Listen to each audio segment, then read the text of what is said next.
ہمارے ذہن میں قندار کا نام آتا ہے تو ملا عمر کا نام آتا ہے. تو وہ کیسا دور تھا, کیا ہوا وہاں پہ؟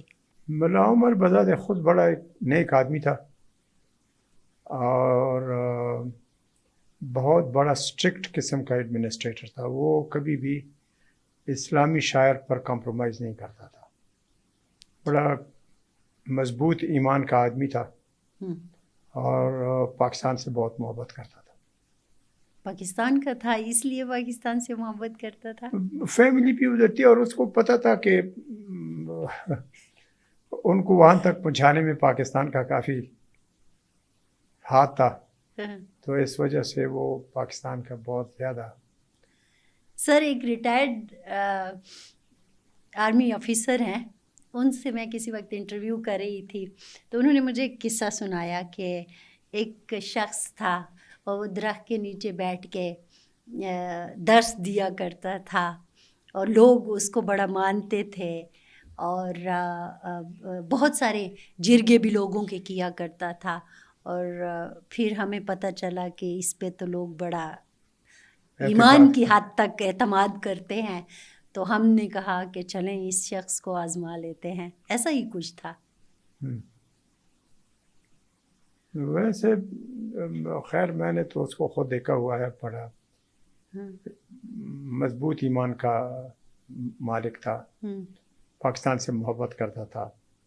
اور جب بھی مجھے کوئی پاکستان کی طرف سے کوئی بھی حکم آتا تھا اور میں اس تک پہنچاتا تھا تو اس پہ کچھ ڈسکشن کرنے کے بعد اس پہ فوراً عمل کرتا تھا. انہوں نے وہاں پہ ایک وہ کیا کہ سکھ جو ہیں وہ زرد قسم کے کپڑے پہنیں گے تاکہ وہ ہم آئیڈینٹیفائی کر سکیں کہ یہ سکھ ہے. ورنہ اس وقت طالبان تو جو بھی آدمی داڑھی والا ہوتا تھا اس کو پکڑ کے کہ آپ نماز پڑھے, اگر نہیں پڑھتا تھا تو پھر اس کو وہ سزا ملتی تھی, ذرا تھوڑے سے سزا دیتے تھے.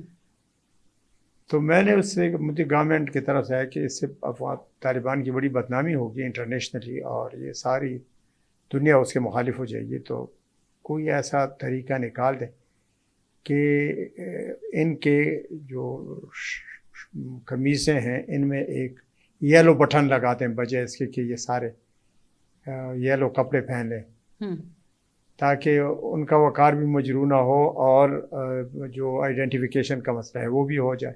اچھا. تو اس نے فوراً مان لیا. اچھا. تو اسی طرح جو بھی پاکستان کی طرف سے وہ آتا تھا میں کنوے کرتا تھا اور اس کو ایکسیپٹ کرتا تھا. اسی لیے تو بہت سارے لوگ کہتے ہیں کہ اصل میں تو وہ پاکستان کا ہی بندہ تھا.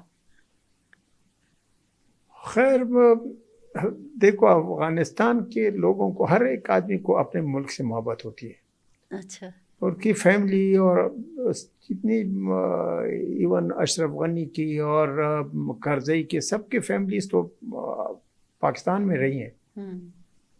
لیکن فیملی کا پاکستان میں رہنا از سم تھنگ ڈفرینٹ, بٹ آپ کسی کو فلورش انسٹال کرتے ہو, اس کو پھلنے پھولنے کا موقع دیتے ہو, اس کے اوپر انویسٹمنٹ کرتے ہو, یہ تو مختلف بات ہے نا. بات یہ ہے کہ دیکھو ہر ملک کی کوشش یہ ہوتی ہے کہ جو اس کا ہمسایہ ہو وہ اس کے لیے پرابلمس کریٹ نہ کرے. تو یقیناً باقی دنیا کی طرح پاکستان کی بھی یہی کوشش تھی کہ ہمارا ہمسایہ جو ہے نا وہ ہمارے لیے پرابلم کریٹ نہ کرے, ہم ان کے ساتھ اچھے تعلقات رہیں. اگر میں اس کو کسی دوسرے الفاظ میں کہوں, ہمارے جو پختونخوا کے لوگ ہیں, ہمسایوں کو تو ٹھیک ہے ہمسایہ ہونا چاہیے, ہمسایہ ہم بدل بھی نہیں سکتے, لیکن ہمسایوں کو 5واں صوبہ بنانے کا خواب بھی نہیں دیکھنا چاہیے نا. خیر میں تو آنیسٹلی کبھی یہ نہ سنا تھا نہ سنا ہے, اور اگر ایسی بات ہو یار یہ ایک بڑی ان ریئلسٹک قسم کی بات ہوگی. اچھا, ایسی کوئی اپروچ نہیں تھی. ویسے آپ کے الفاظ اور آپ کی مسکراہٹ ساتھ نہیں دے رہے. نہیں, میں جو کہتا ہوں میں آپ کو پتہ ہے کہ میں وہ شخص نہیں ہوں, جو میرے دل میں ہوتا ہے وہی میرے زبان پہ ہوتا ہے. اچھا. کوئی ایسی نہ ایفرٹ ہوئی ہے اچھا نہ ہونی چاہیے. ہر ایک لوگوں کو جو ان کا ملک ہے اس میں رہنے کا پورا پورا حق ہے اور اس کا احترام کرنا چاہیے. ہر ایک ملک کی ساورینٹی کا احترام کرنا چاہیے. ہم نے کیا؟ یقیناً ہم نے کیا ہے. ہم نے کبھی بھی ان کے ساتھ زیادتی نہیں کی. مسئلہ یہ ہے کہ سم ٹائمز دی افغانز، جیسے اشرف غنی تھا وہ ٹوٹلی، یا کرزئی تھا وہ ٹوٹلی انڈین لیب میں تھے، تو اس کی وجہ سے پاکستان میں جو دہشت گردی کا لہر تھا وہ اتنا پروان چڑھا کہ ہر روز ایک نہ ایک جگہ دھماکہ ہوتا تھا اور کتنے پاکستانیوں کو شہید کیا گیا. تو اس وجہ سے کچھ ایسے بھی ایلیمنٹ ہوتے ہیں. تو ہر ایک گورنمنٹ کی یہ کوشش ہوتی ہے کہ ہمارا جو ہمسایہ ہو وہ ہمارے خلاف استعمال نہ ہو. صحیح.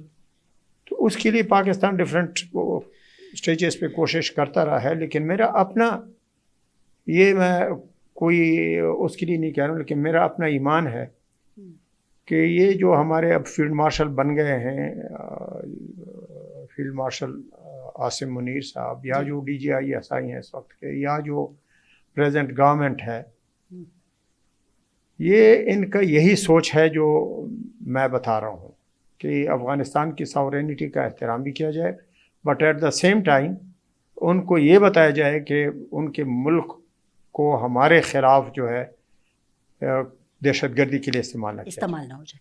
اچھا، مجھے یہ بھی یاد آتا ہے کہ آپ 9/11 پہ تھوڑا سا آ جاتے ہیں. آپ اس سے پہلے 9/11 سے پہلے ادھر ہی تھے. امریکہ کا پیغام آتا ہے پاکستان کو کہ آپ ملا عمر تک یہ پیغام پہنچائیں، اور وہ اسامہ بن لادن کے حوالے سے پیغام ہوتا ہے. جی. آپ وہ پیغام لے کے گئے ملا عمر کے پاس. جی جی. کیا وہ واقعہ تھا؟ پیغام یہ تھا کہ جب 9/11 ہو گیا تو امریکہ نے تو اس کو پہلے ہی دن سے وہ کر دیا کہ یہ اسامہ بن لادن کا ہے. جی. یہ اسامہ بن لادن کے لوگ آئے ہیں اور ان کے جہازوں نے یہ ٹوین ٹاور کو ڈسٹرائے کیا ہے. اور ان کا ایسا ہی الزام تھا 9/11 کا جیسے کہ پہلگام کا الزام انڈیا نے پاکستان پہ لگایا ہے. Frankly speaking it was a totally fabricated. And میں یقین سے کہہ سکتا ہوں کہ نہ ملا عمر نہ اس کے لوگ اس چیز میں انوالو تھے. صحیح. ان سے کہا گیا کہ آپ اسامہ بن لادن کو ہمارے حوالے کریں ورنہ ہم آپ کی اینٹ سے اینٹ بجا دیں گے. تو میں نے وہ پیغام لے کے ملا عمر کے پاس میں گیا تو ملا عمر نے مجھے کہا کہ کونسل جنرل صاحب، بات یہ ہے کہ ہم پختون ہیں اور ہمارے ہاں جو مہمان ہوتا ہے جس کو ہم پناہ دیتے ہیں تو اس کے لیے پھر ہر ایک چیز قربان کر دیتے ہیں. ہم یعنی ان کو حوالے کرنے کا تو سوال ہی پیدا نہیں ہوتا کہ ہم اس کو امریکہ کے حوالے کریں گے. اچھا. تو میں نے کہا کہ ان کی طرف سے پھر وہ یہ ہے کہ وہ بہت سخت ایکشن لیں گے. تو اس نے کہا کہ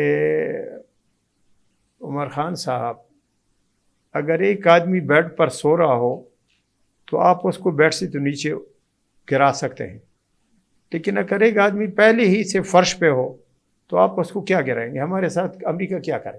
تو بڑا مضبوط ایمان کا آدمی تھا اور اس نے کہا مجھے کوئی پرواہ نہیں ہے کہ امریکہ جو بھی کرنا چاہے کرے، ہمارا اللہ ہمارے ساتھ.